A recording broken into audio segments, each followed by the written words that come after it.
तुलसी माता की कथा। पुरानी समय की बात है। एक परम सुंदर और पतिव्रता स्त्री थी जिनका नाम था वृंदा। वे भगवान विष्णु की परम भक्त थी और उनका विवाह राक्षस राजा जलंधर से हुआ था। जलंधर बहुत शक्तिशाली था और उसकी शक्ति का रहस्य था उसकी पत्नी वृंदा की अटूट पतिव्रता धर्म। जब तक वृंदा अपने पति के प्रति सच्ची और समर्पित रही तब तक कोई भी देवता जलंधर को पराजित नहीं कर सकता था। देवताओं ने कई बार प्रयास किया लेकिन जलंधर अजेय रहा। तब सभी देवता भगवान विष्णु के पास गए और उनसे सहायता मांगी। भगवान विष्णु ने एक लीला रची। वे जलंधर का रूप धारण करके वृंदा के सामने प्रकट हुए। वृंदा ने उन्हें अपना पति समझकर उनका सत्कार किया, लेकिन जैसे ही वृंदा को सच्चाई का पता चला उनका पतिव्रता धर्म भंग हो गया। उसी क्षण देवताओं ने जलंधर का वध कर दिया। जब वृंदा को यह ज्ञात हुआ कि यह सब भगवान विष्णु की लीला थी तो वे बहुत दुखी हुई और उन्होंने भगवान विष्णु को श्राप दिया कि वे पत्थर बन जाएं। उसी श्राप के कारण भगवान विष्णु शालिग्राम पत्थर के रूप में प्रकट हुए। इसके बाद वृंदा ने अपने प्राण त्याग दिए। उनके शरीर से एक पवित्र पौधा उत्पन्न हुआ जिसे आज हम तुलसी के नाम से जानते हैं। तभी से तुलसी को देवी का रूप माना जाता है और उनकी पूजा की जाती है। तुलसी माता को घर में रखने से सुख समृद्धि आती है। भगवान विष्णु को तुलसी अत्यंत प्रिय है। बिना तुलसी के भगवान विष्णु की पूजा अधूरी मानी जाती है। सच्ची भक्ति और पतिव्रता धर्म में अपार शक्ति होती है। बुढ़िया माई को मुक्ति दी तुलसी माता की कथा। एक बुढ़िया माई तुलसी जी को सींचती और कहती कि हे तुलसी माता, सत की दाता, मैं तेरा बिडला सींचती हूँ, मुझे बहू दे, पीताम्बर की धोती दे, मीठा मीठा घास दे, बैकुंठा में वास दे, चटक की चाल दे, पटक की मोत दे, चंदन का काठ दे, रानी सा राज दे, दाल भात का भोजन दे, 11 की मौत दे, कृष्ण जी का कंधा दे। तब तुलसी माता यह सुनकर सूखने लगी तो भगवान ने पूछा कि हे तुलसी, तुम क्यों सूख रही हो? तुलसी माता ने कहा कि एक बुढ़िया रोज आती है और यही बात कह जाती है, मैं सब बात तो पूरा कर दूंगी लेकिन कृष्ण का कंधा कहाँ से लाऊंगी? तो भगवान बोले, जब वो मरेगी तो मैं अपने आप कंधा दे आऊँगा, तू बुढ़िया माई से कह देना। जब बुढ़िया माई मर गई सब लोग आ गए। जब माई को ले जाने लगे तो वह किसी से न उठी। तब भगवान एक 12 बरस के बालक का रूप धारण करके आए।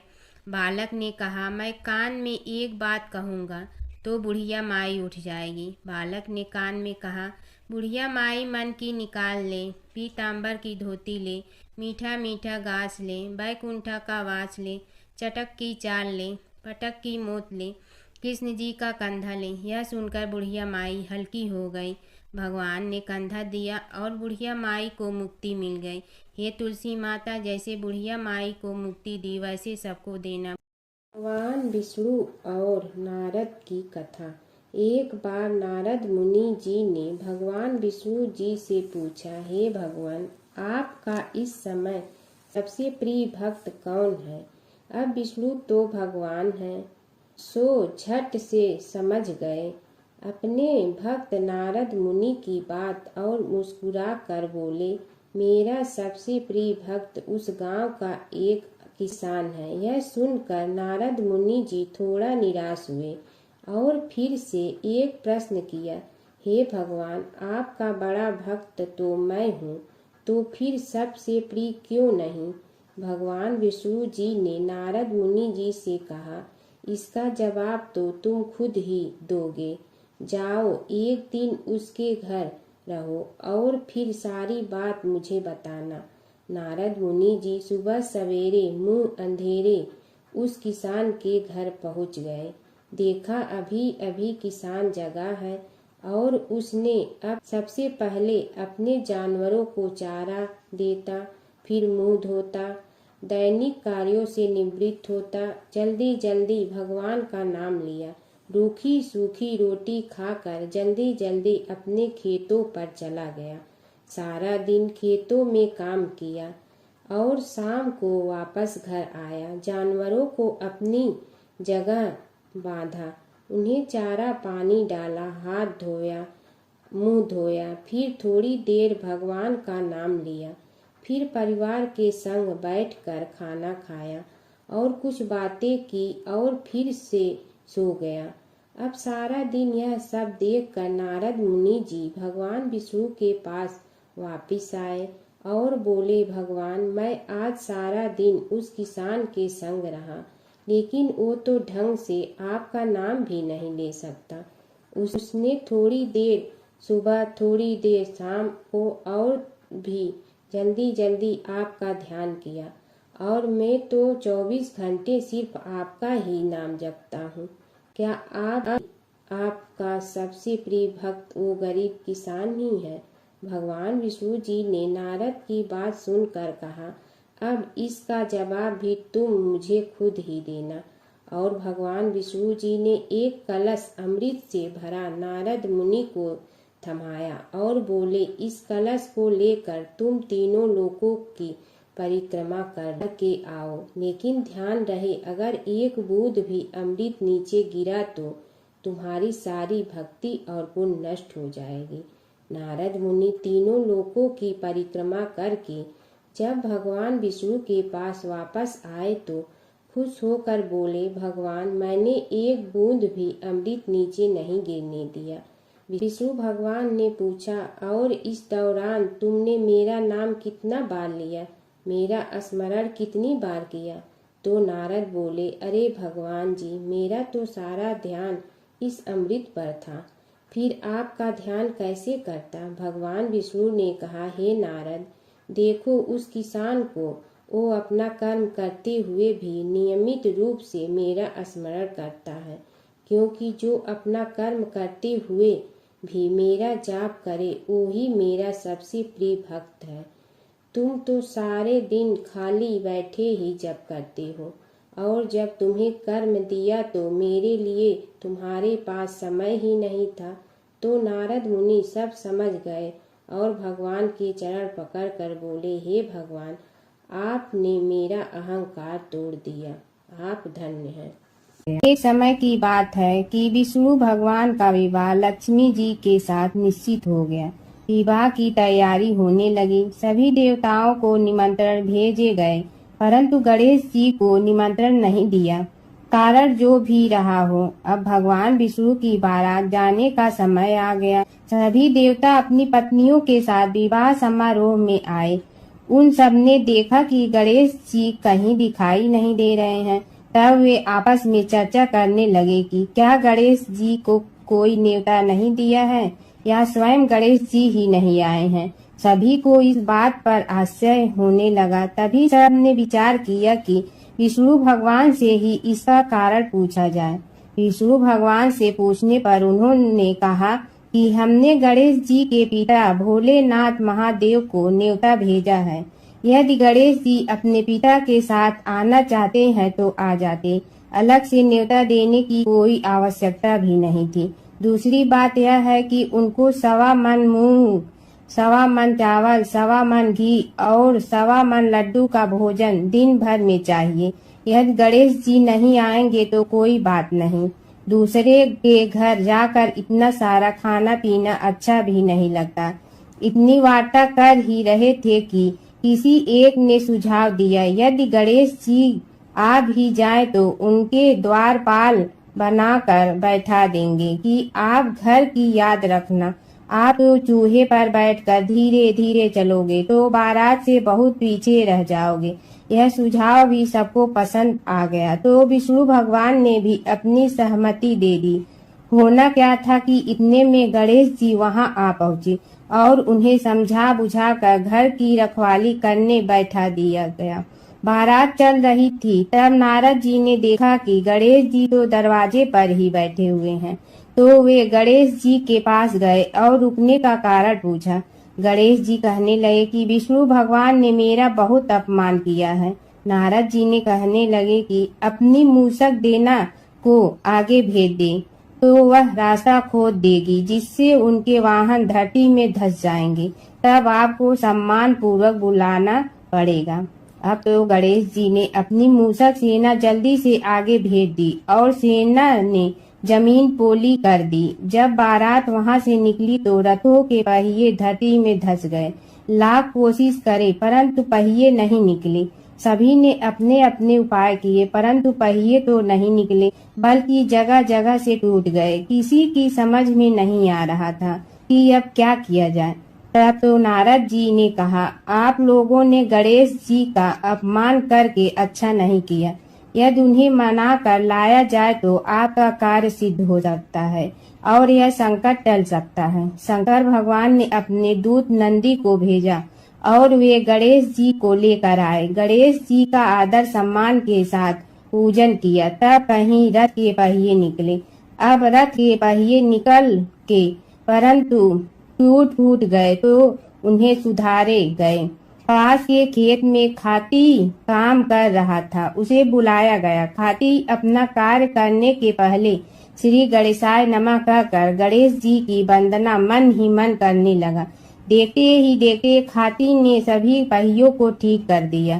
तब खाती कहने लगा कि हे देवताओं, आपने सर्वप्रथम गणेश जी को नहीं मनाया होगा और न ही उनकी पूजन की होगी, इसीलिए तो आपके साथ यह संकट आया है। हम तो मूर्ख अज्ञानी हैं, फिर भी पहले गणेश जी को पूजते हैं, उनका ध्यान करते हैं। आप लोग तो देवतागण हैं, फिर भी आप गणेश जी को कैसे भूल गए। अब आप लोग भगवान श्री गणेश जी की जय बोल कर जाएं तो आपके सब काम बन जाएंगे और संकट कट जाएंगे। ऐसा कहते हुए बारात वहां से चल दी और विष्णु भगवान को लक्ष्मी जी के साथ विवाह संपन्न करा के सभी सकुशल घर लौट आए। हे गणेश जी महाराज, आपने विष्णु को जैसे कारज सारियो ऐसे कारज सबको सिद्ध कर जो। बोलो गजानन भगवान की जय। कीड़ी नगरा सींचने की कहानी। एक गांव में एक बुढ़िया माई रहती थी। उसके 2 बेटे तथा बहू भी थे। बुढ़िया माई भगवान श्री हरि विष्णु की परम भक्त थी। अपना जीवन दान धर्म पुण्य कार्य कर्मों में लगाती थी, परंतु बुढ़िया माई कभी भी मंदिर और सत्संग में वह तीर्थ स्थानों पर नहीं जाती थी। एक बार गांव में भागवत कथा हो रही थी। बेटे ने कहा, माँ, आप सारा दिन घर में रहती हैं, आप मंदिर में भागवत कथा सुनने क्यों नहीं जाती। बुढ़िया माई ने बेटे का मन रखने के लिए कह दिया कि आज जाऊंगी, परंतु नहीं गई। ऐसा करते करते 6 दिन निकल गए। बुढ़िया माई के बेटे ने कहा, माँ, आज अंतिम दिन है, आज तो कथा सुनने आपको जाना ही पड़ेगा। सारा दिन घर का काम करके बुढ़िया माई ने जाते जाते इतनी देर कर दी कि अंतिम दिन की भागवत कथा भी समाप्त हो गई। भगवान श्री हरि विष्णु सन्यासी का रूप धारण करके बुढ़िया माई के पास आए और बोले, बुढ़िया माई, तुम कहाँ जा रही हो। बुढ़िया माई ने कहा, मैं भागवत कथा सुनने जा रही हूँ। तब सन्यासी रूपधारी भगवान श्री हरि विष्णु ने कहा, अब इतनी देर से क्यों जा रही हो, वहाँ तो अब कथा समाप्त हो गई है, अब वहाँ जाकर क्या करोगी। बुढ़िया माई ने कहा, अब घर से निकली हूँ तो जाकर ही रहूंगी। सब सन्यासी रूपधारी भगवान श्री हरि विष्णु ने कहा कि अब कथा समाप्त हो गई, भक्त लोग भी अपने अपने घर चले गए, अब तुम वहाँ से क्या लाओगी। तो बुढ़िया माई बोली, कुछ नहीं तो मैं वहाँ से एक ईंट ही उठा लाऊंगी। तो सन्यासी रूपधारी भगवान श्री हरि विष्णु बोले, तुम वहाँ से मिट्टी की ईंट लाओगी, उसके बदले में मैं तुम्हें एक सोने की ईंट दे देता हूँ। बुढ़िया माई ने ईंट ले ली और घर की तरफ चल पड़ी और विचार करने लगी कि यदि यह ईंट में घर लेकर जाऊंगी तो बेटे बहू झगड़ने लगेंगे। इसीलिए घर के आंगन में बाहर ही बुढ़िया माई ने वह ईंट जमीन में गाड़ दी। परंतु अब बुढ़िया माई का ध्यान उस ईंट पर ही रहने लगा। खाने पीने घर के काम करने में सदैव बुढ़िया माई अपना ध्यान सोने की ईंट पर ही लगाई रखती। बेटे बहू ने पूछा, माँ पूरे दिन घर के आंगन में क्या करती रहती हो? तो बुढ़िया माई ने कहा, मैं आने जाने वाले को देखती रहती हूँ। एक दिन बुढ़िया माई मर गई। यमराज के दूत बुढ़िया माई को लेने आए। बुढ़िया माई को लेकर धर्मराज जी के पास पहुँचे और धर्मराज जी को सारी बात बतलाई। धर्मराज जी ने बुढ़िया माई को कुतिया की योनि दे दी और कुतिया उसी पेड़ के नीचे बैठी रहती। बुढ़िया माई की बहू ने कहा, इस कुतिया को यहाँ से भगाओ, नहीं तो यह बच्चों को काट जाएगी। तो उसके बेटे ने उसकी पीठ पर एक लकड़ी मारी और बुढ़िया माई मर गई और को सर्प की योनि मिली। आंगन में सर्प को देखकर बेटे बहू ने किसी को काट नहीं जाए इसी डर से मार दिया। फिर बुढ़िया माई मरकर धर्मराज जी के पास पहुंची। बुढ़िया माई कीड़ी का रूप धारण करके उस आंगन में कीड़ी नगरा बना लिया। आंगन में कीड़ी नगरा हो गया। घर वाले बहुत परेशान हुए। घर वाले भोजन भी नहीं बना रहे थे और मन ही मन होने का स्मरण करने लगे। तब भगवान श्री हरि विष्णु सन्यासी का रूप धारण करके आए और बोले कि कुछ खाने को दे दो। तो घरवाले ने कहा, महाराज हमारे खाने को भी कुछ नहीं बनाया, क्योंकि हमारे घर में कीड़ी नगरा हो गया है। आप ही इसका कुछ उपाय बतलाइए। तब महाराज जी ने आंगन में खोदा और सोने की 28 निकाली और दोनों बेटों को दे दी और कहा, तुम्हारी माँ के नाम से दान पुण्य करना, धर्मशाला बनवाना, स्कूल बनवाना, प्याऊ लगवाना, गौशाला में गाय के चारे खाने की व्यवस्था करना। परंतु दोनों बेटे आपस में झगड़ने लगे कि तू दान कर, तू दान कर। किसी ने बुढ़िया माई के नाम से कोई दान नहीं किया और कीड़ी नगरा वहाँ उसी स्वरूप में स्थापित रहा। कुछ दिन बाद सन्यासी वापस आया और बुढ़िया माई के बेटों ने भगवान स्वरूपधारी सन्यासी महाराज से कहा कि हमारी घर की हालत वैसी की वैसी है, कीड़ी नगरा तो वैसे का वैसा ही है। तब साधु रूपधारी सन्यासी महाराज ने कहा, वह सोने के ईंट के टुकड़े लाओ और उन्हें बेचकर उनसे जो भी धन मिले उसे तुम्हारी माँ के नाम से दान पुण्य करो। इस कीड़ी नगरा पर शक्कर और आटा डालो। तुम ऐसा करोगे तो तुम्हारी माँ को मोक्ष प्राप्ति होगी। और उनके घर से कीड़ी नगरा चला गया। जो व्यक्ति प्रतिदिन सुबह प्रातः आटा और शक्कर कीड़ी नगरे पर डालता है, वह सदैव धनवान, पुत्रवान, संपन्न, सुख शांति से जीवन यापन करता है। उसके घर में कभी कोई कष्ट नहीं आता है। उसका जीवन सदा सर्वदा आनंद से व्यतीत होता है। उसके परिवार जन उसे अत्यधिक स्नेह प्रदान करते हैं। कीड़ी नगरा प्रतिदिन सींचने से जुड़ी नगरी की कहानी सुनने से, दान पुण्य व धर्म कार्यों में रुचि लगाने से जीवन उत्तम हो जाता है। प्राचीन काल की बात है। एक नगर में धर्मपाल नाम का एक निर्धन किंतु अत्यंत धर्मनिष्ठ व्यक्ति रहता था।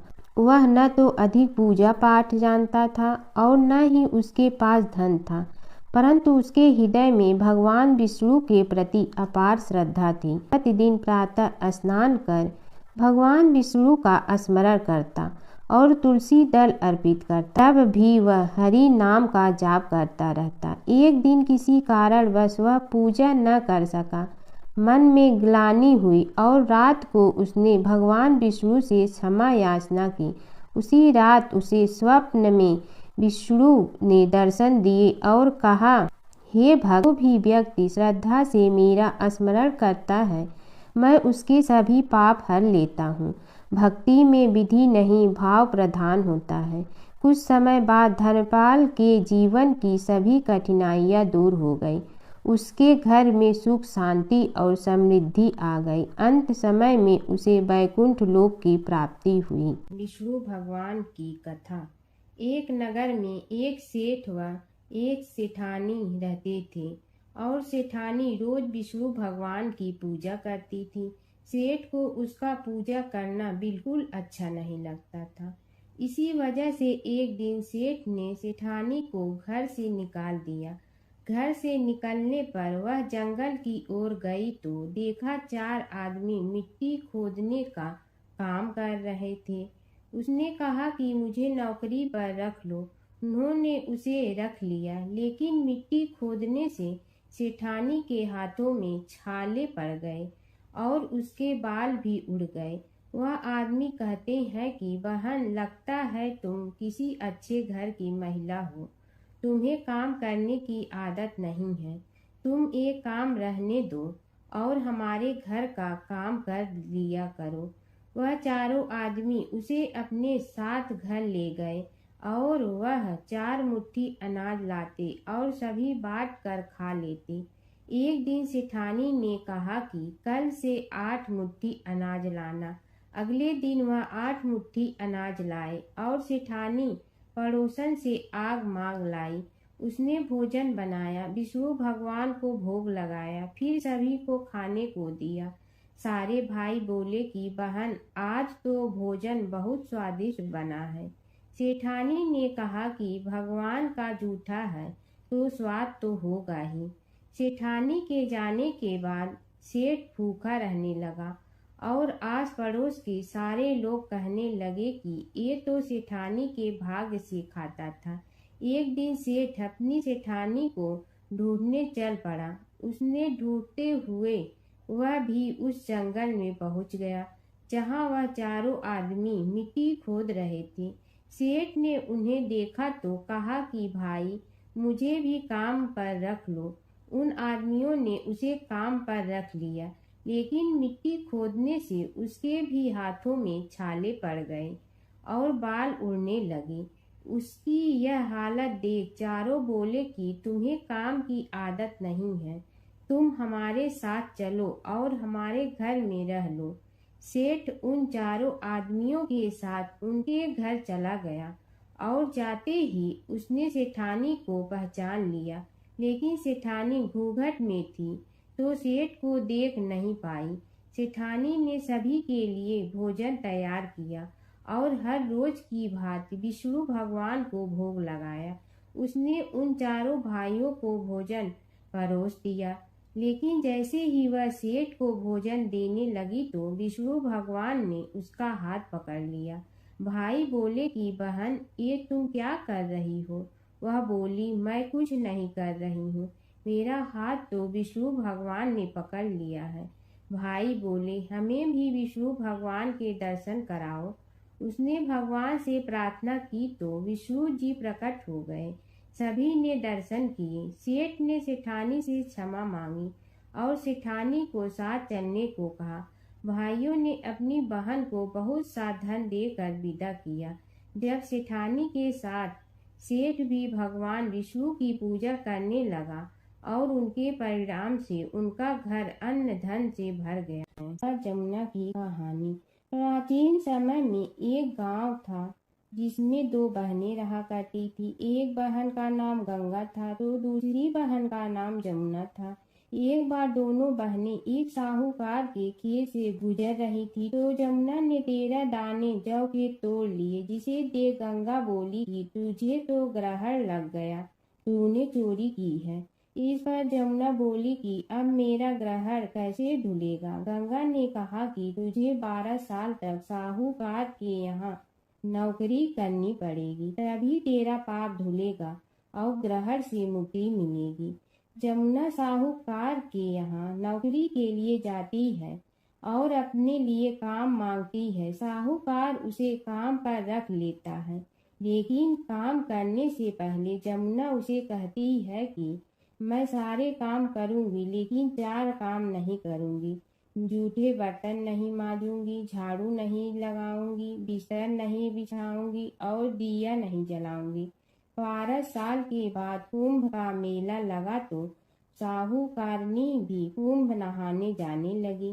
जमुना ने उसे जाते देख कहा कि कुंभ के मेले में मेरी बहन गंगा मिलेगी तो उसे यह सोने का टक्का दे देना, इससे वह अपने हाथों में सुंदर चूड़ियां पहन लेगी। साहूकारनी ने कुंभ के मेले में गंगा को वह सोने का टका दे दिया। गंगा ने उनसे वह टका लेते हुए कहा कि मेरी बहन को कहना कि उसके 12 वर्ष पूरे हो गए हैं, अब वह वहां वापिस आ जा। साहूकार व साहूकारनी वापिस घर आए तब जमुना मटके में पानी भर रही थी। दोनों जमुना से बोले कि हमने सोने का वह टका तेरी बहन गंगा को दे दिया था और उसने कहा है कि तेरे 12 वर्ष पूरे हो गए हैं, इसलिए अब तुम वापिस जाओ। यह समाचार सुनते ही जमुना सहस्त्र धारा में बदल गई और बहने लगी। जमुना जी का यह रूप देखकर साहूकार और साहूकारनी परेशान हो गई थी। हमारे घर में जमुना माता ने काम किया, हमें तो अब ग्रहण लग गया है, हम यह ग्रहण कैसे उतारेंगे। जमुना भागकर गंगा माता के पास चली गई। गंगा ने जमुना से पूछा कि तुम साहूकार साहूकारनी से कुछ कहकर आई हो या ऐसे ही बिना बताए आ गई। तब जमुना बोली कि मैं तो कुछ भी बताकर नहीं आई हूँ। गंगा ने कहा कि जा उन्हें धीरज दे आ, नहीं तो उन्हें जीवन भर असंतोष ही रहेगा। गंगा के कहने पर जमुना माता ने साहूकार साहूकारनी को सपने में दर्शन दिए और कहा कि तुम दोनों उल्टे माथे क्यों पड़े हो, जाओ उठकर खाओ पियो। तब दोनों बोले कि हम कैसे उठें, हमें तो ग्रहण लगा है, क्योंकि हमने उल्टे सीधे और पता नहीं कितने नीच कार्य आपसे कराए हैं। तब जमुना जी बोली कि तुम्हें ग्रहण नहीं लगा है, ग्रहण तो मुझे लगा था कि मैंने तुम्हारे खेत से 13 दाने जौ के चुराए थे।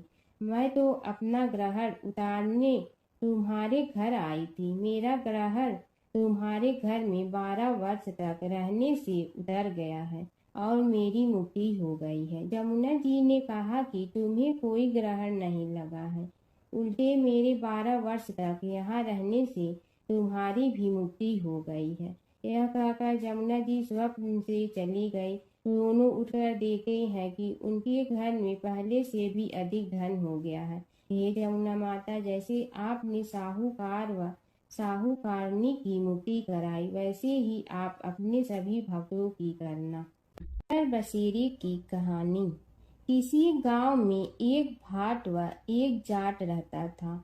दोनों में घनिष्ठ मित्रता थी। एक बार जाट अपनी बहन के घर जाने को तैयार हुआ तो भाट अपनी ससुराल जाने को तैयार हुआ। दोनों साथ चल पड़े तो रास्ते में रुककर एक कुएं की मुंडेर पर बैठ गए। जाट ने भाट से कहा कि नगर बसेरा कर लेते हैं। इस पर भाट बोला कि तू ही नगर बसेरा कर ले, मैं तो अपनी ससुराल जा रहा हूँ, वहाँ खूब खातिर होगी मेरी, तू कर ले नगर बसेरा। जाट वहीं कुएं के पास बैठ पानी की घंटी और चावल का दाना लेकर नगर बसेरा करने लगा।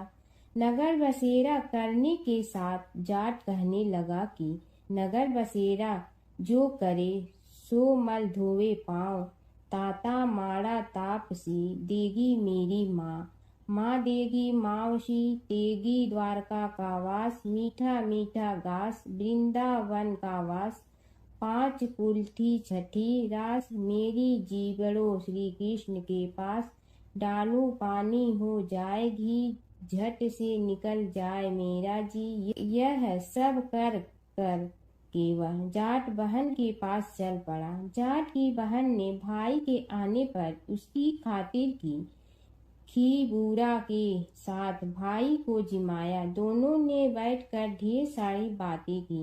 इधर भाट अपने ससुराल पहुंचा तो वहां आग लगी हुई थी। आग बुझाने वह भी लग गया, जिसमें हाथ मुंह भी काले हो गए और खुद भी थोड़ा सुलझ गया। ना रोटी ना पानी के लिए ही किसी ने पूछा।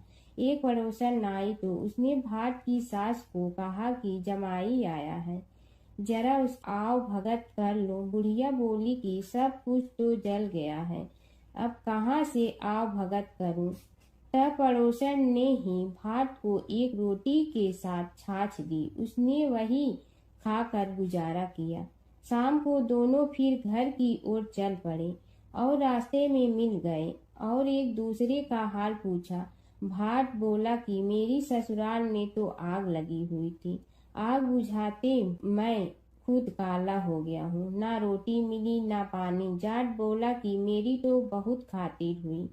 फिर बोला कि मैंने कहा था ना कि नगर बसेरा कर ले, अब कर ले। लेकिन भाट ने फिर मना कर दिया। कहने लगा कि चाहे रोटी दे या न दे, तेरी तो माँ है, दही चूरमा का पेड़ा धरा पाएगा। भाट ने फिर नगर बसेरा नहीं किया, जाट ने कर लिया। नगर बसेरा जो करे सो मल धोवे पाँव, ताता मारा तापसी देगी मेरी माँ।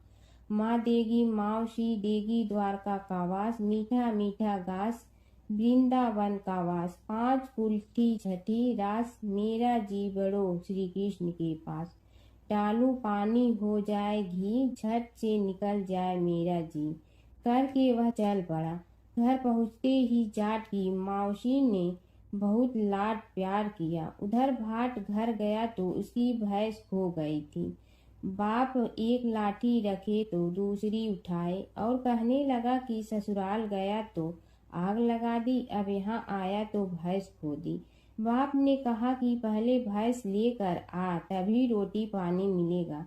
सारा दिन भाट भैंस ढूंढता रहा, लेकिन उसे भैंस नहीं मिली। जाट और भाट की मुलाकात फिर से बाजार में हो गई। जाट ने भाट के हाल चाल पूछे तो भाट बोला कि आते ही भैंस खो गई, बस उसी दिन से भैंस ढूंढ रहा हूँ। रोटियां का तो पूछो ही मत। जाट ने कहा कि मैंने तो पहले ही कहा था कि नगर बसेरा कर ले। जाट की बात सुनकर भाट बोला कि तेरे नगर बसेरे में इतनी ताकत है तो चल अब कर लेते हैं। दोनों ने बैठकर नगर बसेरा किया। नगर बसेरा जो करे सो मल धोवे पाँव, ताता मारा तापसी देगी मेरी माँ। माँ देगी मौसी देगी द्वारका का वास, मीठा मीठा घास वृंदावन का वास। 5 कुल्ठी छठी रास, मेरा जीवड़ो श्री कृष्ण के पास। डालू पानी हो जाए घी, झट से निकल जाए मेरा जी। दोनों के नगर बसेरा करने पर भाट जैसे ही आगे बढ़ा तो उसकी खोई भैंस मिल गई, जिसे लेकर घर पहुंचा। घर पहुंचते ही माँ ने कहा कि लड़के को आते ही घर से निकाल दिया, सारे दिन से ये भूखा प्यासा भटक रहा है। यह कहकर उसकी माँ ने उसको खूब खिलाया पिलाया। इस घटना के बाद सारे नगर में ढिंढोरा पिटवा गया कि तब कोई अपने पीहर या सास रे आते जाते नगर बसेरा करें। जैसे भाट को नगर बसेरा करने का फल मिला, वैसे ही हर किसी को मिलती है। माता सीता की कथा। यह कहानी सीता माता कहती थी और श्री राम इसे सुना करते थे।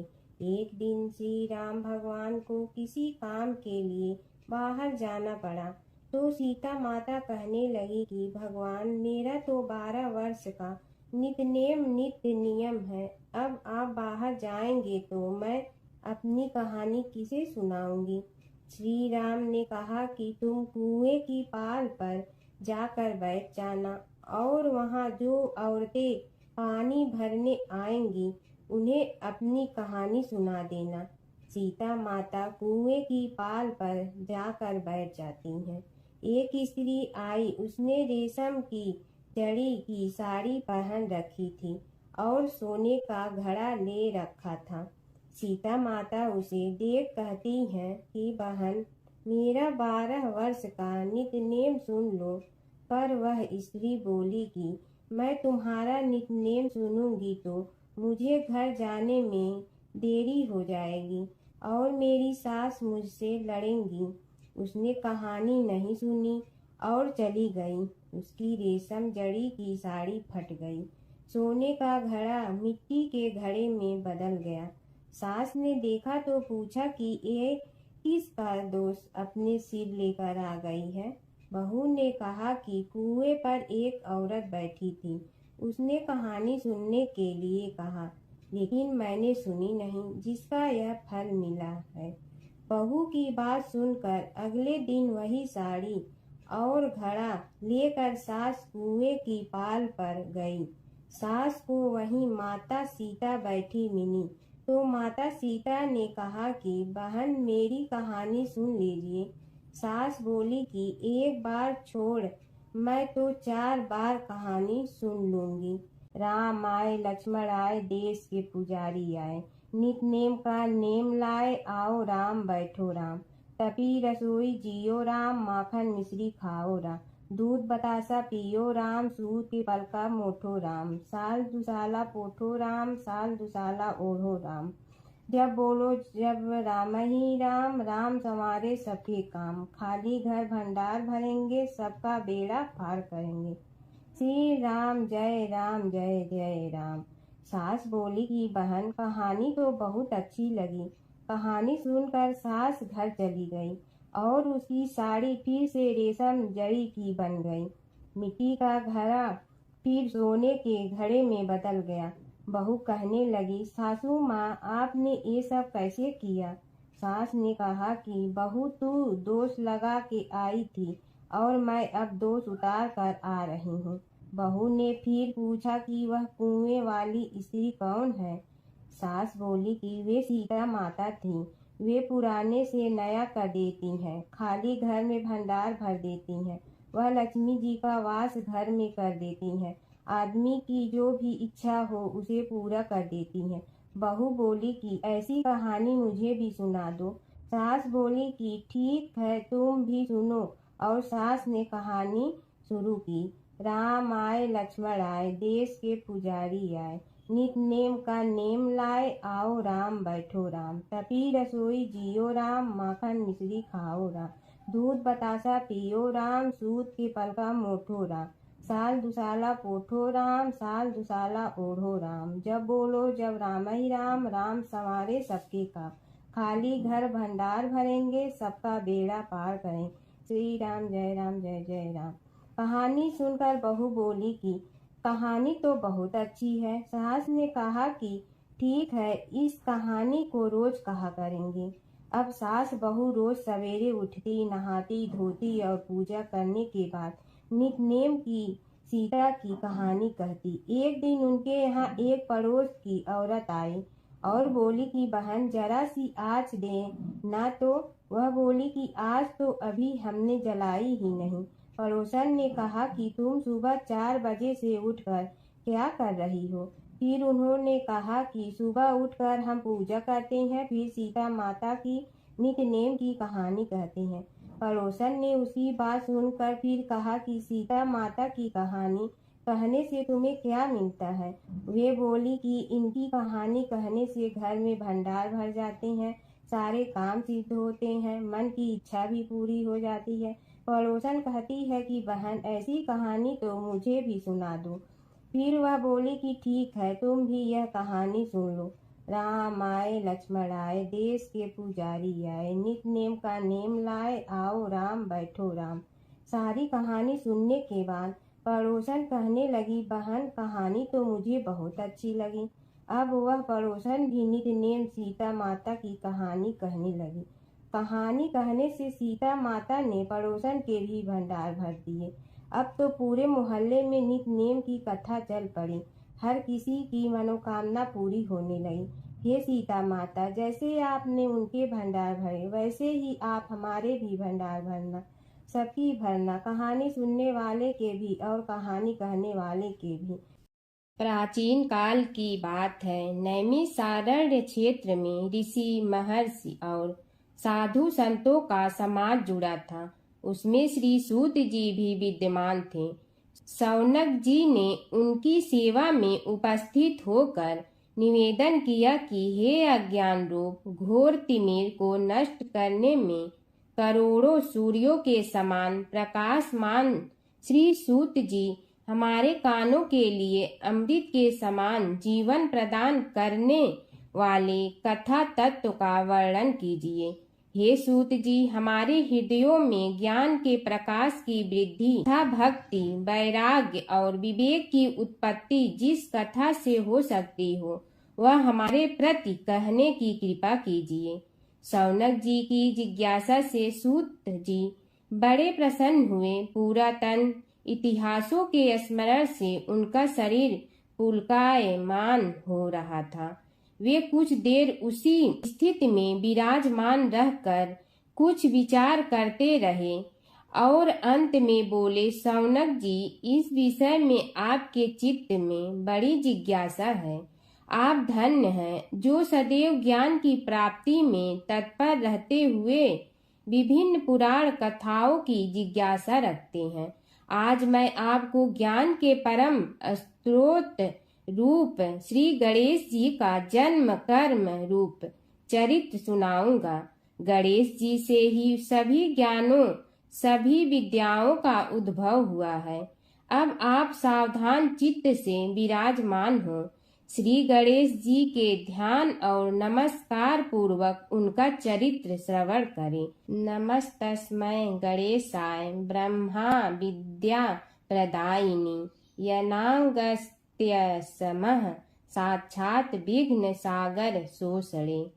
कैसे हैं वे श्री गणेश जो सभी प्रकार की ब्रह्म विद्याओं को प्रदान करने वाले, अर्थात ब्रह्मा के सगुण और निर्गुण स्वरूप पर प्रकाश डालने और जीव ब्रह्मा का अभेद प्रतिपादन करने वाली विद्याओं के दाता हैं। वे विघ्नों के समुद्रों को महर्षि अगस्त्य के समान शोषण करने में समर्थ हैं। इसलिए उनका नाम विघ्न सागर शोषक के नाम से प्रसिद्ध है। मैं उन भगवान श्री गणेश जी को नमस्कार करता हूँ। प्रथम पूजा के अधिकारी श्री गणेश जी, यह कहकर सूत जी कुछ समय के लिए मौन हो गए और फिर बोले, शौनक जी, भगवान गणेश जी ही सर्वप्रथम पूजा प्राप्ति के अधिकारी हैं। किसी भी देवता की पूजा करो, पहले उनकी पूजा करो। शौनक जी ने निवेदन किया, हे भगवान, हे सूत, सर्वप्रथम यह बताने की कृपा कीजिए कि गणेश जी को प्रथम पूजा का अधिकार किस प्रकार प्राप्त हुआ।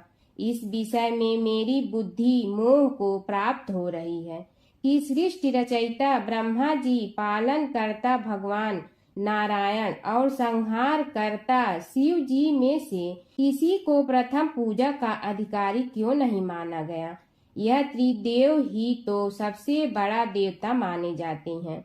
सूत जी ने कहा, शौनक जी, यह भी एक रहस्य ही है।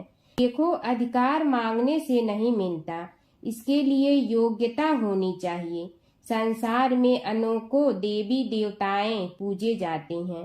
पहले जो जिसका इष्ट देव होता है वह उसी की पूजा किया करता है। इससे बड़े देवताओं के महत्व में कमी आने की आशंका उत्पन्न हो गई। इस कारण देवताओं में परस्पर विवाद होने लगा। वे उसका निर्णय प्राप्त करने के लिए शिव जी के पास पहुँचे और प्रणाम करके पूछने लगे, प्रभु, हम सब में प्रथम पूजा का अधिकारी कौन है। शिव जी सोचने लगे कि किसे प्रथम पूजा का अधिकारी माने। तभी उन्हें एक युक्ति सूझी। बोले, देवगण, इसका निपटारा बातों से नहीं तथ्यों से होगा। इसके लिए एक प्रतियोगिता रखनी होगी, शिव की परिक्रमा करने की प्रतियोगिता। देवगण उनका मुख देखने लगे, शंकित हृदय से सोचने लगे कि कैसी प्रतियोगिता रहेगी। यह शिव जी ने उनके मन के भाव ताड़ लिए, इसलिए सांत्वना भरे शब्दों में बोले, घबराओ मत, कोई कठिन परीक्षा नहीं ली जाएगी। बस इतना ही कि सभी अपने अपने वाहनों पर चढ़कर संसार की परिक्रमा करो और फिर यहाँ लौट आओ। जो पहले लौटेगा वही सर्वप्रथम पूजा का अधिकारी होगा। अब क्या देर थी, सभी अपने अपने वाहन पर चढ़कर दौड़ पड़े। किसी का वाहन गजराज था तो किसी का सिंह, किसी का भैंसा तो किसी का मृग, किसी का हंस तो किसी का उल्लू, किसी का अश्व तो किसी का श्वान। अभिप्राय यह है कि वाहनों को विविधता के दर्शन उस समय जितने भले प्रकार से हो सकते थे उतने अन्य समय में नहीं। सबसे गया बीता वाहन गणेश जी का था मूषक, उससे चूहा भी कहते हैं। ऐसे वाहन के बल भरोसे इस प्रतियोगिता में सफल होना तो क्या, सम्मिलित होना भी हास्यास्पद है। गणेश जी ने सोचा, छोड़ो, क्या होगा प्रतियोगिता में भाग लेने से, हम तो यहाँ बैठे रह कर ही तमाशा देखेंगे। वे बहुत देर तक विचार करते रहे। अंत में उन्हें एक युक्ति सूझी। शिव जी स्वयं ही जगदाता हैं, यह संसार उन्हीं का प्रतिबिंब है, तब क्यों न इन्हीं की परिक्रमा कर ली जाए। इनकी परिक्रमा करने से ही संसार की परिक्रमा हो जाएगी। ऐसा निश्चय कर उन्होंने मूषक पर चढ़कर शिव जी की परिक्रमा की और उनके समक्ष जा पहुँचे। शिव जी ने कहा, तुमने परिक्रमा पूर्ण कर ली? उन्होंने उत्तर दिया, जी हाँ। शिव जी सोचने लगे कि इसे तो यहीं घूमते हुए देखा, फिर परिक्रमा कैसे कराया। देवताओं का परिक्रमा करके लौटना आरंभ हुआ और उन्होंने गणेश जी को वहां बैठे देखा तो माथा ठनक गया। फिर भी साहस करके बोले, अरे तुम विश्व की परिक्रमा के लिए नहीं गए? गणेश जी ने कहा, अरे मैं कब का यहाँ आ गया। देवता बोले, तुम्हें तो कहीं भी नहीं देखा। गणेश जी ने उत्तर दिया, देखते कहाँ से, समस्त संसार शिव जी में विद्यमान है। इनकी परिक्रमा करने से ही संसार की परिक्रमा पूर्ण हो गई। सूत जी बोले, शौनक, इस प्रकार गणेश जी ने अपनी बुद्धि के बल पर ही विजय प्राप्त कर ली। उनका कथन सत्य था, इसलिए कोई विरोध करता भी तो कैसे। बस उसी दिन से गणेश जी की प्रथम पूजा होने लगी। सूत जी बोले, हे शौनक जी, यह एक तथ्य है कि गणेश जी ही उसके पात्र हैं। वे बड़े देवता का भी कार्य सिद्धि में विघ्न उपस्थित होने पर उन विघ्न राज का आश्रय न लिया हो। हे शौनक, वे देव भी बड़े दयालु हैं। नाम तो शिव जी का ही आशुतोष है, किंतु वे सर्वात्मा और सर्वरक्षक प्रभु तो शिव जी की अपेक्षा भी शीघ्र ही प्रकट हो जाते हैं। उनका भक्त कभी किसी संकट में नहीं पड़ता। यदि प्रारब्ध वशात कभी किसी विपत्ति में पड़ भी जाता है तो गणेश्वर की उपासना करने पर उनके अनुग्रह से उनके समस्त दुख दूर होकर परम सुख की प्राप्ति होती है। शौनक ने कहा, हे सूत जी, हे महाभाग, हे प्रभु, मैं गणेश जी के विभिन्न चरित्रों का अध्ययन करना चाहता हूँ, तो मुझे बताइए कि किस ग्रंथ का अवलोकन करूँ। हे दयामय, आपको तो उनके समस्त चरित्र विदित है कि यदि आप ही उन्हें सुनाने की कृपा करें तो मेरा अत्यधिक उपकार होगा। सूत जी बोले, हे शौनक भगवान, गणेश्वर के इतने चरित्र हैं कि उन सब का कथन इस जीवा से संभव नहीं, क्योंकि प्रभु अनंत, प्रभु चरित अनंता वाली बात समस्त विद्वान ऋषि मुनि कहते हैं। फिर भी गणेश जी प्रथम पूजा के अधिकारी होने के कारण समस्त देव चरित्रों में जुड़े हुए हैं, इसलिए उनका प्रभाव भी सर्वाधिक व्यापक है। हे मुने, हे शौनक, वे भगवान सर्व समर्थ हैं। वे सभी का तिरस्कार करने में समर्थ हैं, किंतु उनका तिरस्कार कोई भी नहीं कर सकता। यह त्रिलोक्य उन्हीं भगवान के संकेत पर नित्य करता है। इसकी समस्त क्रियाएं उन्हीं की इच्छा पर आश्रित हैं। हे शौनक भगवान गणेश्वर स्वयं कहते हैं, शिवे विष्णो च शक्तौ च सूर्ये मयि निराधिप यो भेद बुद्धि योगः स सम्य योगुः मतो मम। हे नरेश्वर, हे वरेण्य, शिव, विष्णु, शक्ति, सूर्य और मुझ गणेश में जो अभेद बुद्धि योग है, मेरे मत में वही सम्यक योग है। इससे यह भी सिद्ध है कि समस्त देवता उन्हीं के स्वरूप हैं, वे ही भगवान विभिन्न कार्य रूपों के अनुसार अपना भिन्न भिन्न नाम रखते हैं। हे मुनि श्रेष्ठ, उन सब देवताओं के चरित्र भी उन्हीं गणराज के चरित्र हैं। यद्यपि सब चरित्र एक ही ग्रंथ में मिलने में संभव नहीं है, फिर भी गणेश्वर के अनेकों प्रमुख चरित्रों का वर्णन गणेश पुराण में हुआ है। राजा सोमकांत का वृतांत कथन। शौनक जी ने पूछा, हे प्रभु, गणेश पुराण का आरंभ किस प्रकार हुआ, यह मुझे बताने की कृपा करें। इस पर सूत जी ने कहने लगे, हे शौनक, यद्यपि गणेश पुराण है तो बहुत प्राचीन, क्योंकि भगवान गणेश्वर तो आदि हैं। न जाने कब से गणेश जी अपने उपासकों पर कृपा करते चले आ रहे हैं। उनके अनंत चरित्र हैं, जिनका संग्रह एक महापुराण का रूप ले सकता है। उसे एक बार भगवान नारायण ने नारद जी को और भगवान ने शंकर और जगन जननी पार्वती जी को सुनाया था।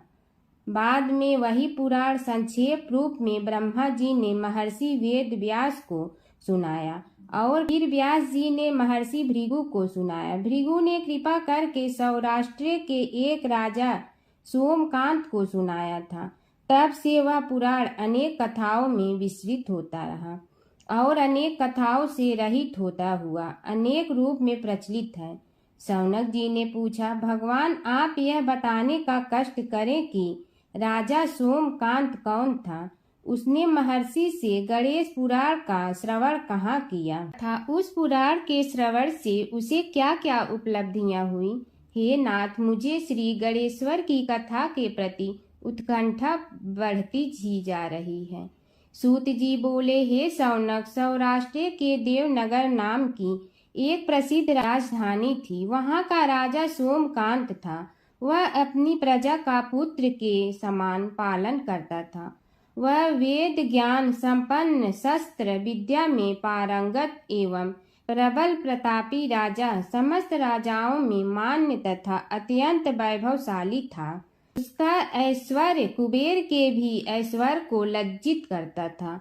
उसने अपने पराक्रम से अनेकों देश जीत लिए थे। उसकी पत्नी अत्यंत रूपवती, गुणवती, धर्माज्ञा एवं पतिव्रत धर्म का पालन करने वाली थी। वह सदैव अपने प्राणनाथ की सेवा में लगी रहती थी। उसका नाम सुधर्मा था। जैसे वह प्रतिव्रता थी, वैसे ही राजा भी एक पत्नी व्रता का पालन करने लगा। उसके हेमकांत नामक एक सुंदर पुत्र था। वह भी सभी विद्याओं का ज्ञाता और अस्त्र शस्त्रादि के अभ्यास में निपुण हो गया था। यह सभी श्रेष्ठ लक्षणों से संपन्न, सद्गुणी एवं प्रजा जनों के हितों का अत्यंत पोषक था। इस प्रकार राजा सोमकांत स्त्री पुत्र, पशु वाहन, राज्य एवं प्रतिष्ठा आदि से सब प्रकार सुखी था।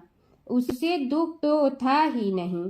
सभी राजागण उसका हार्दिक सम्मान करते थे तथा उसकी श्रेष्ठ कीर्ति भी संसार व्यापी थी। परंतु युवा अवस्था के अंत में सोमकांत को घृणित कोष्ठ रोग हो गया। उसके अनेक उपचार किए गए, किंतु कोई लाभ नहीं हुआ। रोग शीघ्रता से बढ़ने लगा और उसके कीड़े पड़ गए। जब रोग की अधिक वृद्धि होने लगी और उसका कोई उपाय न हो सका, तो राजा ने मंत्रियों को बुलाकर कहा, सुव्रतो, जाने किस कारण यह रोग मुझे पीड़ित कर रहा है। अवश्य ही यह किसी पूर्व जन्म के पाप का फल होगा। इसलिए मैं अब अपना समस्त राजपाट छोड़कर वन में रहूंगा। मेरे पुत्र हेमकांत को मेरे समान मानकर राज्य शासन का धर्म पूर्वक संचालन कराते रहें। यह कहकर राजा ने शुभ दिन दिखवाकर अपने पुत्र हेमकांत को राज्य पद पर अभिषेक किया और अपनी पत्नी सुधर्मा के साथ निर्जन वन की ओर चल दिया। प्रजापालक राजा के वियोग में समस्त प्रजा जन अश्रु बहाते हुए उनके साथ चले गए। राज्य की सीमा पर पहुंचकर राजा ने अपने पुत्र अमात्यगण और प्रजा जनों को समझाया, आप सब लोग धर्म के जानने वाले श्रेष्ठ आचरण में तत्पर एवं सहृदय हैं। यह संसार तो वैसे भी परिवर्तनशील है, जो आज है वह कल नहीं था और आने वाले कल में भी नहीं रहेगा। इसलिए मेरे जाने से दुख का कोई कारण नहीं है। मेरे स्थान पर मेरा पुत्र सभी कार्यों को करेगा, इसलिए आप सब उसके अनुशासन में रहते हुए उसे सदैव सम्मान करते रहें। फिर पुत्र से कहा, बेटा, यह स्थिति सभी के समझ आती रही है। हमारे पूर्व पुरुष भी परंपरागत रूप से वृद्धावस्था आने पर वन में जाते रहे हैं। मैं कुछ समय पहले ही वन में जा रहा हूँ, तो कुछ पहले या पीछे जाने में कोई अंतर नहीं पड़ता। यदि कुछ वर्ष बाद जाऊं तब भी मोह का त्याग करना ही होगा। इसलिए हे वत्स, तुम दुखित मत हो और मेरी आज्ञा मानकर राज्य शासन को ठीक प्रकार चलाओ। ध्यान रखना, क्षत्रिय धर्म का कभी त्याग न करना और प्रजा को सदा सुखी रखना। इस प्रकार राजा सोमकांत ने सभी को समझा बुझाकर वहां से वापस लौट आया और स्वयं अपनी पतिव्रता भार्या के साथ वन में प्रवेश किया। पुत्र हेमकांत के आग्रह से उसने सुबल और ज्ञान गम्य नामक 2 आत्माओं को भी साथ ले लिया। उन सब ने एक समतल एवं सुंदर स्थान देखकर वहां विश्राम किया। तभी उन्हें एक मुनि कुमार दिखाई दिया। राजा ने उससे पूछा, तुम कौन हो, कहाँ रहते हो? यदि उचित समझो तो मुझे बताओ। मुनि बालक ने कोमल बाणी में कहा, मैं महर्षि भृगु का पुत्र हूँ। मेरा नाम च्यवन है। हमारा आश्रम निकट में ही है। अब आप भी अपना परिचय दीजिए।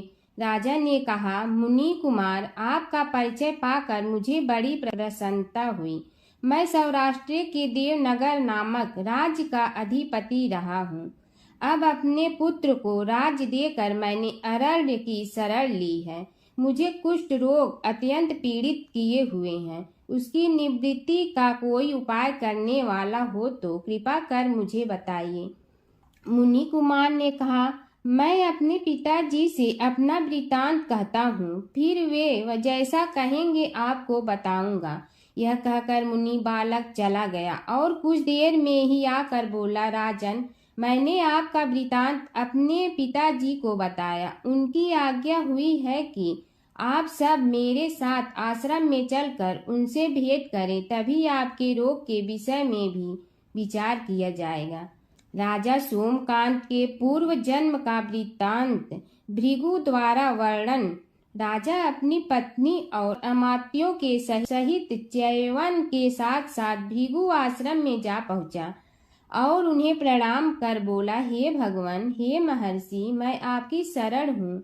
आप मुझ कुष्ठी पर कृपा कीजिए। महर्षि बोले, राजन, यह तुम्हारे किसी पूर्व जन्म कृत पाप का ही उदय हो गया है। इसका उपाय मैं विचार करके बताऊंगा।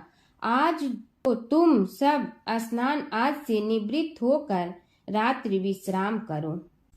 महर्षि की आज्ञा अनुसार सबने स्नान भोजन आदि के उपरांत रात्रि व्यतीत की और प्रातः काल स्नान आदि नित्य कर्मों से निवृत्त होकर महर्षि की सेवा में उपस्थित हुए। महर्षि ने कहा, राजन, मैंने तुम्हारे पूर्व जन्म का वृतांत जान लिया हूँ और यह भी विदित कर लिया है कि किस पाप के फल से तुम्हें इस रोग की प्राप्ति हुई है। यदि तुम चाहो तो उसे सुना दूं। राजा ने हाथ जोड़कर निवेदन किया, बड़ी कृपा होगी मुनिनाथ, मैं उसे सुनने के लिए उत्कंठित हूँ। महर्षि ने कहा, तुम पूर्व जन्म में एक धनवान वैश्य के लाडले पुत्र थे। वह वैश्य विंध्याचल के निकट कौलहार नामक ग्राम में निवास करता था। उसकी पत्नी का नाम सुलोचना था। तुम उसी वैश्य दंपत के पुत्र हुए। तुम्हारा नाम कामद था। तुम्हारा लालन पालन बड़े लाड चाव से हुआ। उन्होंने तुम्हारा विवाह एक अत्यंत सुंदरी वैश्य कन्या से कर दिया था, जिसका नाम कुटुम्बिनी था। यद्यप तुम्हारी भार्या सुशीला थी और तुम्हें सदैव धर्म में निरत देखना चाहती थी, किंतु तुम्हारा स्वभाव वासनांध होने के कारण दिन प्रतिदिन उज्जवल होता जा रहा था। किंतु माता पिता भी धार्मिक थे, इसलिए उनके सामने तुम्हारी उज्ज्वलता दबी रही। परंतु माता पिता की मृत्यु के बाद तुम निरंकुश हो गए और अपनी पत्नी की बात भी नहीं मानते थे। तुम्हें अनाचार में प्रवृत्त देखकर उसे दुख होता था, तो भी उसका कुछ बस न चलता था। तुम्हारी उन्मत्तता चरम सीमा पर थी। अपनों से भी द्वेष और क्रूरता का व्यवहार किया करते थे, हत्या आदि कराते थे। तुम्हारे लिए सामान्य बात हो गई। पीड़ित व्यक्तियों ने तुम्हारे विरुद्ध राजा से पुकार की, अभियोग चला और तुम्हें राज्य की सीमा से भी बाहर चले जाने का आदेश हुआ। तब तुम घर छोड़कर किसी निर्जन वन में रहने लगे। उस समय तुम्हारा कार्य लोगों को लूटना और हत्या करना ही रह गया। एक दिन मध्याह्न काल था। गुणवर्धक नामक एक विद्वान ब्राह्मण उधर से निकला। बेचारा अपनी पत्नी को लिवाने के लिए ससुराल जा रहा था। तुमने उस ब्राह्मण युवक को पकड़कर लूट लिया। प्रतिरोध करने पर उसे मारने लगे तो वह चित्कार करने लगा, मुझे मत मार, मत मार, देख मेरा दूसरा विवाह हुआ है, मैं पत्नी को लेने के लिए जा रहा हूँ। किंतु तुम तो क्रोधवश में ऐसे लीन हो रहे थे कि तुमने उसकी बात सुनकर भी नहीं सुनी। जब उसे मारने लगे तो उसने श्राप दे दिया, अरे हत्यारे, मेरी हत्या के पाप से तो सहस्त्र कल्प तक घोर नरक भोगोगे। तुमने उसकी कोई चिंता न की और सिर काट लिया। राजन, तुमने ऐसी एक नहीं बल्कि अनेक निरीह हत्याएं की थी, जिनकी गणना करना भी पाप है। इस प्रकार इस जन्म में तुमने घोर पाप कर्म किए थे, किंतु बुढ़ापा आने पर जब अशक्त हो गए तब तुम्हारे साथ जो क्रूर कर्मा थे वे भी किनारा कर गए। उन्होंने सोच लिया कि अब तो इसे खिलाना भी पड़ेगा, इसलिए मरने दो यहीं।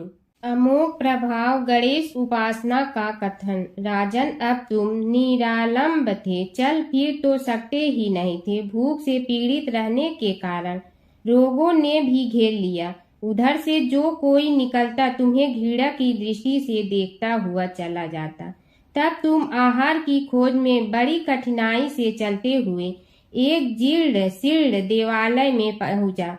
उसमें भगवान गणेश्वर की प्रतिमा विद्यमान थी। तब न जाने किस पुण्य के उदय होने से तुम्हारे मन में गणेश जी के प्रति भक्ति भाव जागृत हुआ।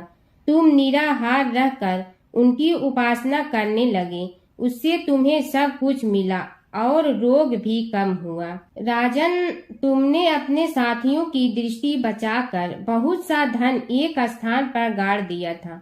अब तुमने उस धन को उसे देवालय के जीर्णोद्धार में लगाने का निश्चय किया। शिल्पी बुलाकर उस मंदिर को सुंदर और भव्य बनवा दिया। इस कारण कुख्याति सुख्याति में बदलने लगी।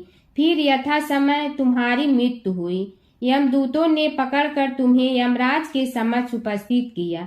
यमराज तुमसे बोले, जीव, तुमने पाप और पुण्य दोनों ही किए हैं और दोनों का ही भोग तुम्हें भोगना है, किंतु पहले पाप का फल भोगना चाहते हो पुण्य का। इसके उत्तर में तुमने प्रथम अपने पुण्य कर्मों के भोग की इच्छा प्रकट की और इसीलिए उन्होंने तुम्हें राजकुल में जन्म लेने के लिए भेज दिया। पूर्व जन्म में तुमने भगवान गणाध्यक्ष का सुंदर एवं भव्य मंदिर बनवाया था, इसलिए तुम्हें सुंदर देह की प्राप्ति हुई। यह कहकर महर्षि भृगु कुछ रुके। उन्होंने देखा कि राजा को इस वृतांत पर शंका हो रही है। तभी महर्षि के शरीर में असंख्य विकराल पक्षी उत्पन्न होकर राजा की ओर झपटे। उनकी चोंच बड़ी तीक्ष्ण थी, जिनसे वे राजा के शरीर को नोच नोच कर खाने लगे। उसके कारण उत्पन्न असहनीय पीड़ा से व्याकुल हुए राजा ने महर्षि के समक्ष हाथ जोड़कर निवेदन किया, प्रभु, आपका आश्रम तो समस्त द्वेष आदि से परे है और यहाँ मैं आपकी शरण में बैठा हूँ। तब यह पक्षी मुझे आकर ही क्यों पीड़ित कर रहे हैं? हे मुनिनाथ, इनसे मेरी रक्षा कीजिए। महर्षि ने राजा के अंतर्वचन सुनकर सांत्वना देते हुए कहा, राजन, तुमने मेरे वचनों में शंका की थी और जो मुझ सत्यवादी के कथन में शंका करते हैं उसे खाने के लिए मेरे शरीर से इसी प्रकार पक्षी प्रकट हो जाते हैं जो कि मेरे हुंकार करने पर भस्म हो जाया करते हैं। यह कर महर्षि ने हुंकार की और तभी वे समस्त पक्षी भस्म हो गए। राजा श्रद्धावनत होकर उनके समक्ष अश्रुपात करता हुआ बोला, प्रभु, अब आप पाप से मुक्त होने का उपाय कीजिए। महर्षि ने कुछ विचार कर कहा, राजन, तुम पर भगवान गणेश्वर की कृपा सहज रूप से है और वे ही प्रभु तुम्हारे पापों को भी दूर करने में समर्थ हैं। इसलिए तुम उनके पाप नाशक चरित्रों का श्रवण करो।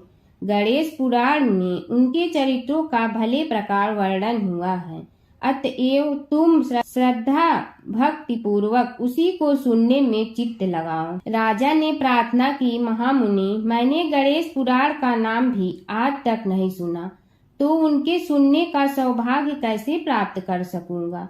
हे नाथ, आपसे अधिक ज्ञानी और प्रकांड विद्वान और कौन हो सकता है? आप ही मुझ पर कृपा कीजिए।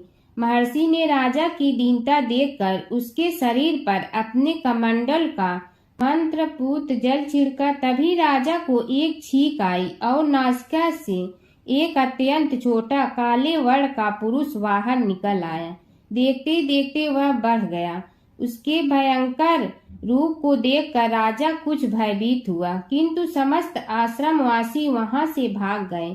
वह पुरुष महर्षि के समक्ष हाथ जोड़कर खड़ा हो गया। उन्हें उसकी ओर देखा और कुछ उच्च स्वर में बोले, तू कौन है? क्या चाहता है? वह बोला, मैं साक्षात पाप हूँ। समस्त पापियों के शरीर में मेरा निवास है। आपके मंत्रपूत जल के स्पर्श से मुझे विवश होकर राजा के शरीर से बाहर निकलना पड़ा है। अब मुझे बड़ी भूख लगी है, बताइए क्या खाऊं और कहाँ रहूं? महर्षि बोले, तू उस आम के अवकाश स्थान में निवास कर और उसी वृक्ष के पत्ते खाकर जीवन निर्वाह कर। यह सुनते ही वह पुरुष आम के वृक्ष के पास पहुंचा, किंतु उसके स्पर्श मात्र से वह वृक्ष जलकर भस्म हो गया। फिर जब पाप पुरुष को रहने के लिए कोई स्थान दिखाई न दिया तो वह भी अंतर्हित हो गया। हर व्रत कथा के साथ पढ़ी और सुनी जाने वाली लपसी तपसी की यह कहानी। एक लपसी था, एक तपसी था। तपसी हमेशा भगवान की तपस्या में लीन रहता था। लपसी रोजाना सवा सेर की लपसी बनाकर भगवान का भोग लगाकर जीम लेता था। एक दिन दोनों लड़ने लगे। तपसी बोला, मैं रोज भगवान की तपस्या करता हूँ, इसलिए मैं बड़ा हूँ। लपसी बोला, मैं रोज भगवान को सवा सेर लपसी का भोग लगाता हूँ, इसलिए मैं बड़ा हूँ। नारद जी वहाँ से गुजर रहे थे। दोनों को लड़ता देखकर उनसे पूछा कि तुम क्यों लड़ रहे हो? तपसी ने खुद के बड़ा होने का कारण बताया और लपसी ने अपना कारण बताया। नारद जी बोले, तुम्हारा फैसला मैं करूँगा। दूसरे दिन लपसी और तपसी नहाकर अपनी रोज की भक्ति करने आए तो नारद जी ने छुपकर 1.25 करोड़ की एक एक अंगूठी उन दोनों के आगे रख दी। तपसी की नज़र उस अंगूठी पर पड़ी जो उसने चुपचाप अंगूठी उठाकर अपने नीचे दबा ली। तब लपसी की नज़र अंगूठी पर पड़ी, लेकिन उसने ध्यान नहीं दिया। भगवान को भोग लगाकर लपसी खाना खाने लगा। नारद जी सामने आए तो दोनों ने पूछा कि कौन बड़ा, तो नारद जी ने तपसी से खड़ा होने को कहा। वो खड़ा हुआ तो उसने नीचे दबी अंगूठी दिखाई पड़ी। नारद जी ने लपसी से कहा, तपस्या करने के बाद भी तुम्हारी चोरी करने की आदत नहीं गई, इसलिए लपसी बड़ा है और तुम्हें तुम्हारी तपस्या का कोई फल भी नहीं मिलेगा। तपसी शर्मिंदा होकर माफ़ी मांगने लगा। उसने नारद जी से पूछा, मुझे मेरी तपस्या का फल कैसे मिलेगा? नारद जी ने कहा, यदि कोई गाय और कुत्ते की रोटी नहीं बनाएगा तो फल तुझे मिलेगा। यदि कोई ब्राह्मण को भोजन करवा कर दक्षिणा नहीं देगा तो फल तुम्हें मिलेगा। यदि कोई साड़ी के साथ ब्लाउज नहीं देगा तो फल तुझे मिलेगा। यदि कोई दिए से दिया जलाएगा तो फल तुम्हें मिलेगा। यदि कोई सारी कहानी सुने लेकिन तुम्हारी कहानी नहीं सुने तो फल तुझे मिलेगा। उसी दिन से हर व्रत कथा कहानी के साथ लपसी तपसी की कहानी भी सुनी और कही जाती है।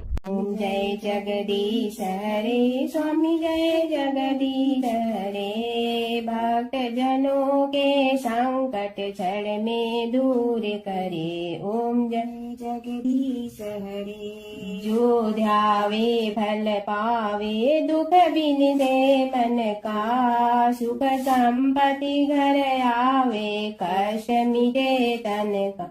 ओम जय जगदीश हरे। मात पिता तुम मेरे शरण कहूँ किसकी। तुम विनय और न दूजा आस करूँ जिसकी। ओम जय जगदीश हरे। तुम पूर्ण परमात्मा तुम अंतर्यामी।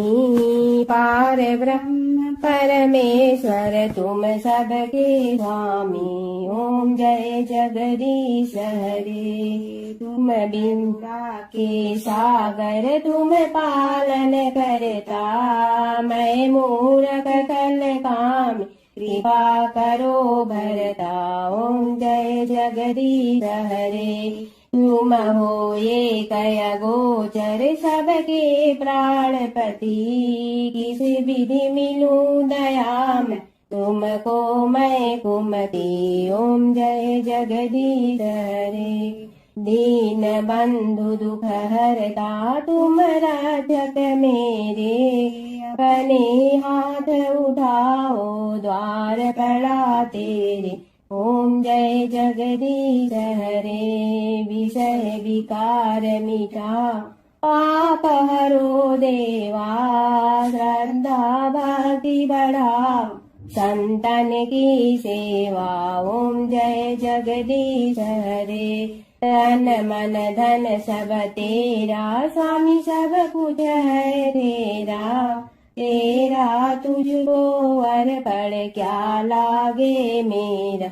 ओम जय जगदीश हरे। जय जगदीश हरे स्वामी जय जगदीश हरे। भक्त जनों के संकट क्षण में दूर करे। ओम जय जगदीश हरे स्वामी जय जगदीश हरे।